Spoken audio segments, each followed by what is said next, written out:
Today, let us study why we should practice this Vipassana Bhavana, insight meditation, or how to practice it.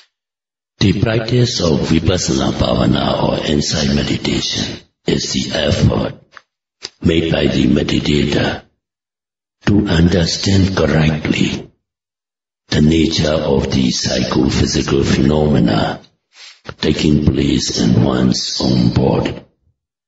Physical phenomena are the things or objects which one clearly perceives around one. The whole of one's body that one clearly perceives constitutes a group of material qualities. In Pali we call rupa.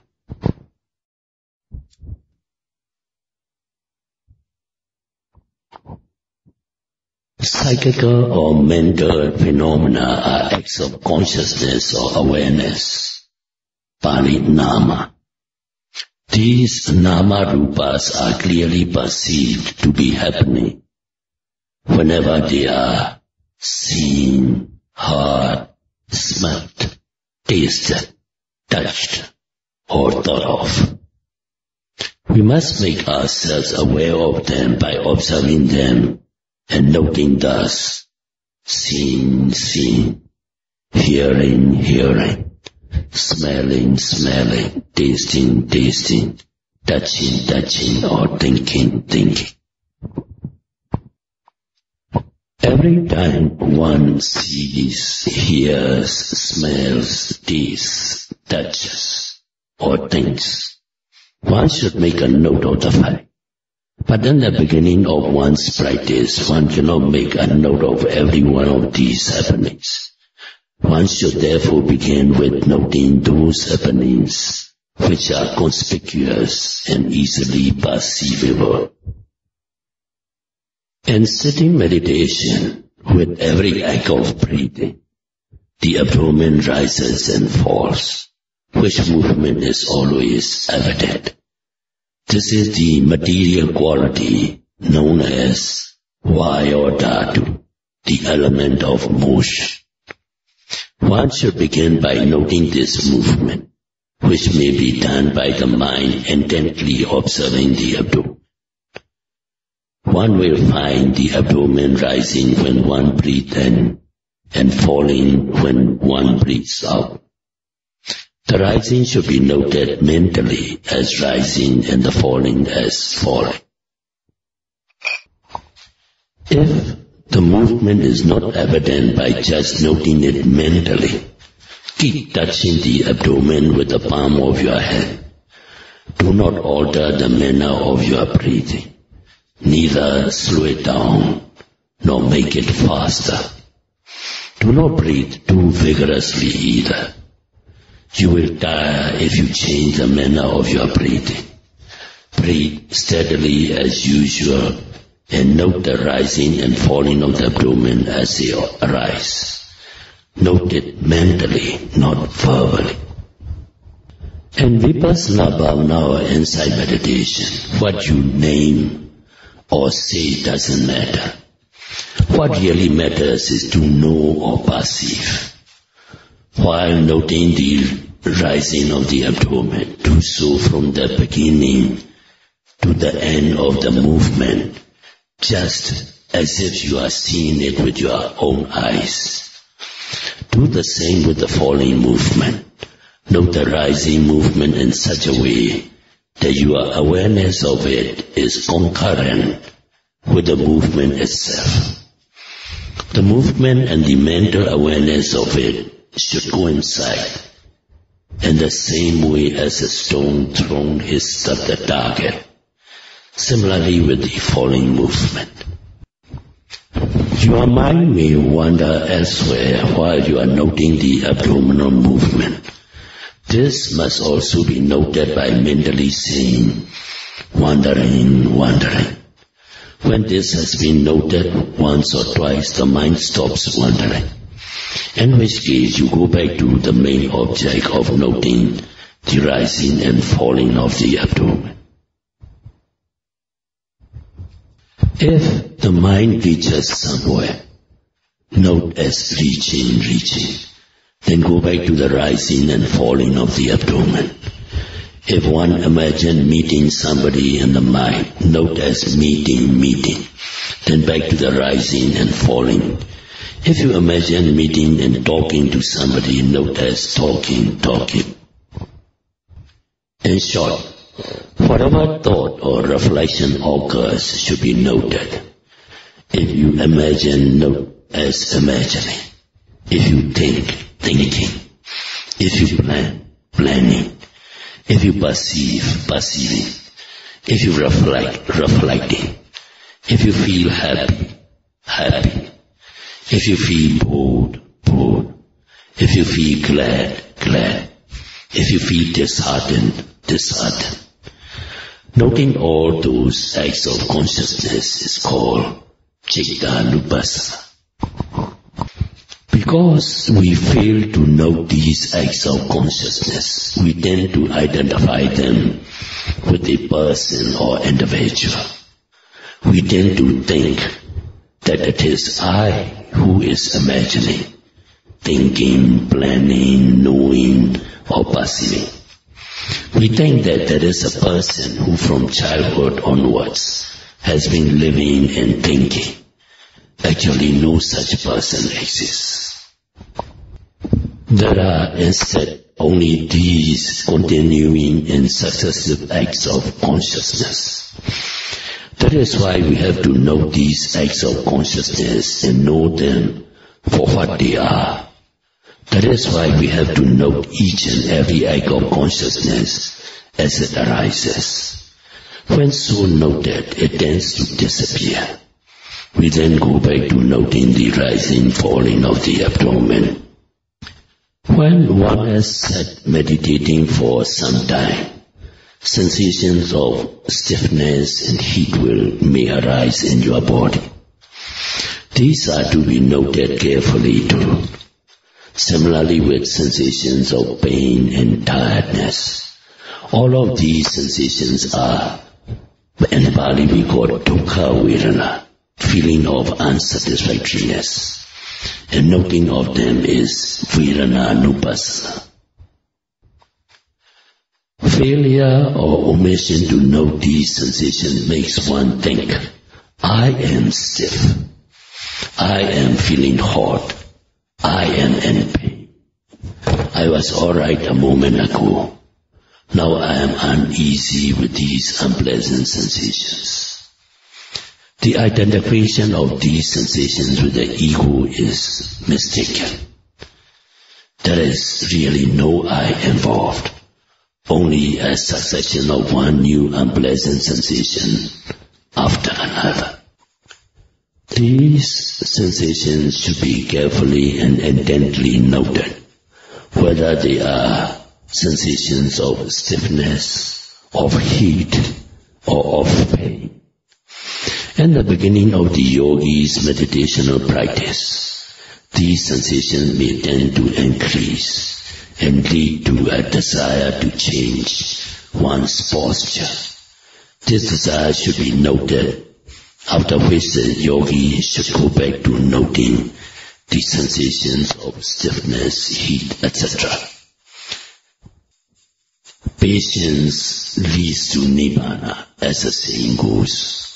This saying is most relevant in meditational effort. One must be patient in meditation. It is patience mostly with unpleasant sensations in the body, like stiffness, sensations of heat and pain, and other sensations that are hard to bear. One should not immediately give up one's meditation on the appearance of such sensations and change one's meditational posture. One should go on patiently, just noting as stiffness, or hot. Moderate sensations of these kinds will disappear if one goes on noting them patiently. When concentration is good and strong, even intense sensations tend to disappear. One then reverts to noting the rising and falling of the abdomen.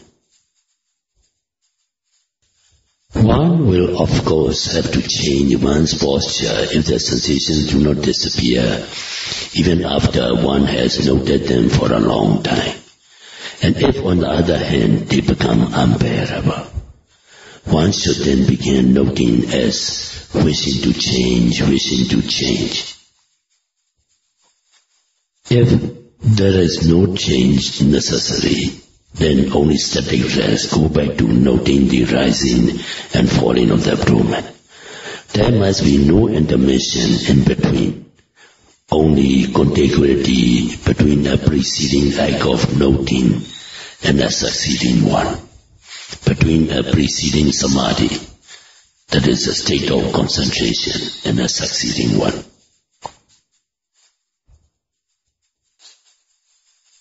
The noting and Vipassana Bhavana or insight meditation should be continual and unremitting, without any resting endeavor between acts of noting whatever phenomena may arise.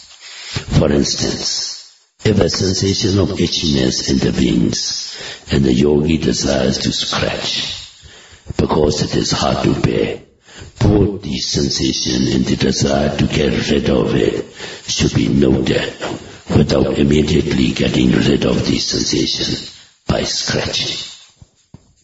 If one goes on perseveringly noting thus, the itchiness generally disappears, in which case one reverts to noting the rising and falling of the abdomen. If the itchiness does not in fact disappear, one has of course to eliminate it by scratching. But first, the desire to do so should be noted, or the movements involved in the process of eliminating these sensations should be noted, especially the touching, pulling, and pushing and scratching movements, with an eventual reversion to noting the rising and falling of the abdomen.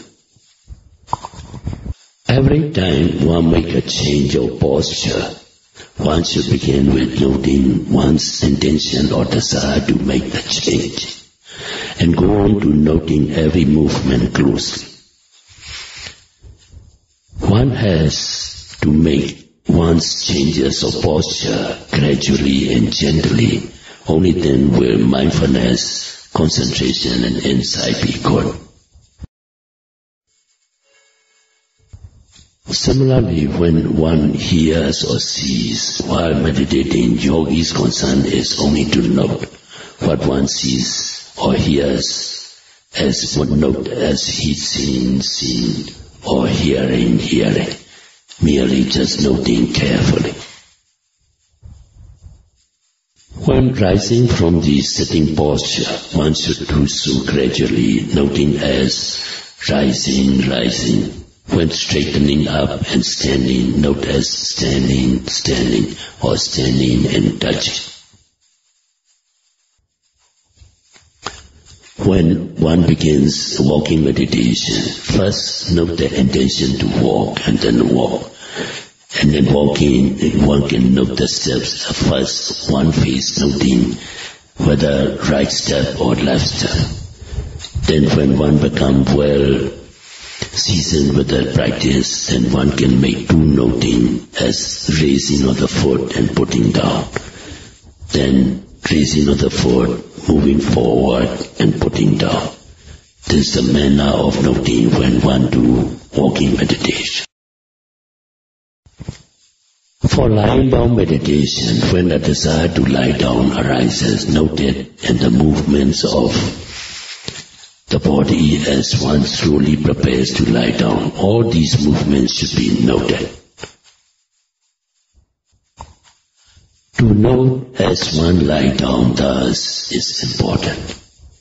In the course of this movement, that is in lying down, one can gain a distinctive knowledge.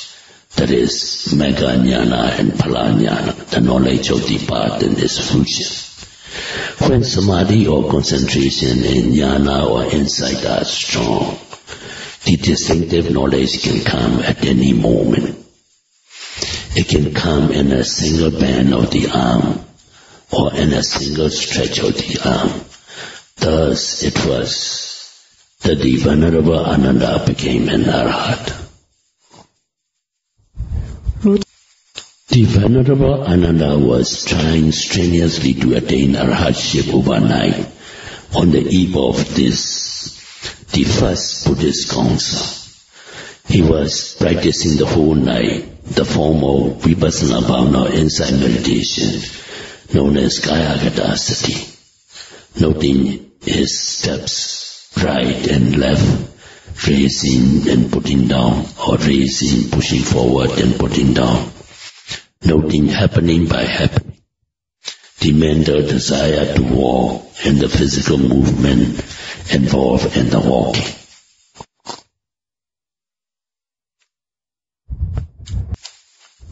Although this went on till it was nearly dawn, he had not yet succeeded in attaining arhatship. Realizing that he had practiced the walking meditation to excess, and that in order to balance samadhi or concentration and virya or effort, he should practice meditation in the lying posture for a while. So he entered his chamber, he sat on the couch, and then lay himself down with mindfulness. While doing so and noting as lying down, he attained arhatship in an instant. Venerable Ananda was only a Sotapanna, that is the extreme winner of one who has attained the first stage on the path to Nibbana, before he thus lay himself down. From Sotapannahood he continued to meditate and reach Sagadagamihood, that is the condition of the one Ratana, or one who has attained the second stage on the path. Then Anagamihood, that is the state of the non-Ratana, or one who has attained the third stage on the path. And Arhatship, that is the condition of the noble one who has attained the last stage on the path. Reaching these three successive stages of the higher path took only a little while. Just think of this example of the Venerable Ananda's attainment of arhatship. Such attainment can come at any moment and need not take long.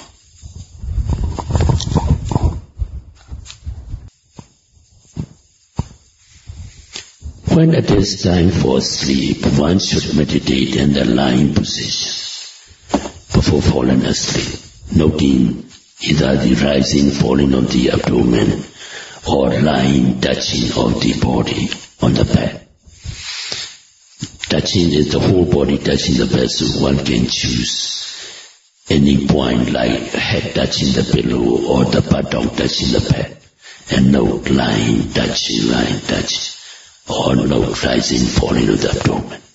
Then one will naturally and automatically fall asleep.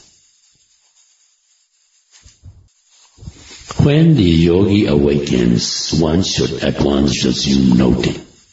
The yogi who is really bent on attaining mega and phalajnana, path and fruition knowledge, should rest from meditational effort only when one is asleep. At other times, in one's waking moments, one should be noting continually and without rest. That is why, as soon as one awakens, one should note the awakening state of one's mind as awakening. One should also note all other daily activities, like when one's washing one's face, or brushing of the teeth, or taking of a bath. As the movements involved in these acts are rather quick, one may not follow them with labeling. Just keep presence of mind in the present action. There are then acts of dressing, tidying up the bed, or opening and closing of the door. All these should also be noted as closely as possible. 一位禅师者 So also at mealtime, one should make an effort to note all the actions involved. As I just now suggested, though one cannot follow with detailed labeling, At least one should keep presence of mind at the present moment, rather than letting the mind wander off. I have mentioned so many things for the yogi to know, but to summarize, there are only a few things. When walking fast, note as right step, left step, and as raising of the foot or dropping of the foot. When walking slowly, one can note 3 phases: raising of the foot, moving forward of the foot, and putting down of the foot. When sitting quietly, just note the rising and falling of the abdomen. Note the same when you are lying. While noting thus, and if the mind wanders, note the acts of consciousness that arise, then back to the rising and falling of the abdomen. Note also the sensations of stiffness, pain, and ache, and itchiness as they arise, then back to the rising and falling of the abdomen.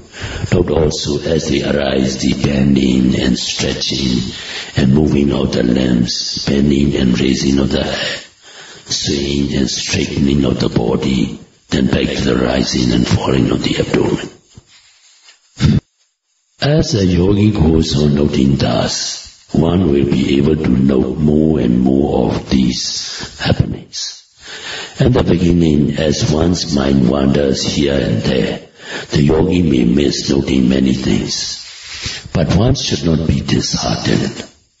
Every beginner in meditation encounters the same difficulty, but as one becomes more practiced, one becomes aware of every act of mind wandering, till eventually the mind does not wander anymore.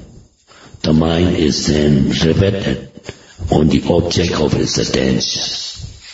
The act of mindfulness becoming almost simultaneous with the object of its attention, such as the rising and falling of the abdomen.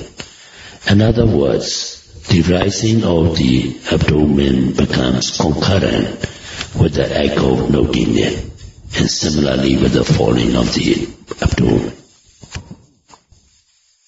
The physical object of attention and the mental act of noting are occurring as a pair. There is in this occurrence no person or individual involved, only this physical object of attention and the mental act of noting occurring as a pair. The yogi will in time actually and personally experience these occurrences. While noting the rising and falling of the abdomen, one will come to distinguish the rising of the abdomen as physical phenomena and the mental act of noting of it as psychical phenomena. Similarly with the falling of the abdomen. Thus, the yogi will distinctly come to realize the simultaneous occurrence and pair of these psychophysical phenomena. Thus, with every act of noting, yogi will come to know for oneself clearly that there are only this material quality which is the object of awareness or attention, and the mental quality that makes a note of it. This discriminating knowledge between mind and matter is called Nama-Rupa Parichira Jnana, the discriminating knowledge between mind and matter, the beginning of the Vipassana Jnana or insight knowledge. It is important to gain this knowledge correctly. This will be succeeded as the yogi goes on by the knowledge that distinguishes between the cause and its effect, which is called Pacchaya Parigaha Jnana. As the yogi goes on noting, one will see for oneself that what arises passes away after a short while. Ordinary people assume that Both the material and mental phenomena go on lasting throughout life. That is from youth to adulthood. In fact, that is not so. There is no phenomena that lasts forever. All phenomena arise and pass away so rapidly that they do not last even for the twinkling of an eye. The yogi will come to know this for oneself as one goes on noting. One will then become convinced of the impermanency of all such phenomena. Such conviction is called anicca nupassana jnana. This knowledge will be succeeded by dukkha nupassana jnana, which realizes that all this impermanency is unsatisfactory. The yogi is also likely to encounter all kinds of hardships in one's body, which is just an aggregate of sufferings. This is also dukkha nupassana jnana. The yogi will become convinced that all these psychophysical phenomena are occurring of their own accord, following nobody's will and subject to nobody's control. They constitute no individual or ego entity. This realization is anatta nupassana jnana. As one goes on meditating, when the yogi comes to realize firmly that all these phenomena are anicca or impermanent, dukkha or unsatisfactory, and anatta or egoless, one will attain nibbana. All the former Buddhas, Arahats, and Ariyas realize nibbana following this very path. All meditating yogis should recognize that they themselves are now on this satipatthana path, and fulfillment of their wish for attainment of mega jnana, knowledge of the path, phala jnana, knowledge of the fruition of the path, and nibbana dhamma, and following the ripening of their parami, that is perfection of virtue. The yogis should feel glad at this and at the prospect of experiencing the noble kind of samadhi, that is tranquility of mind brought about by concentration, and jnana, the supramundane knowledge of wisdom, experienced by the Buddhas, Arahats and Ariyas, and which they themselves have never experienced before.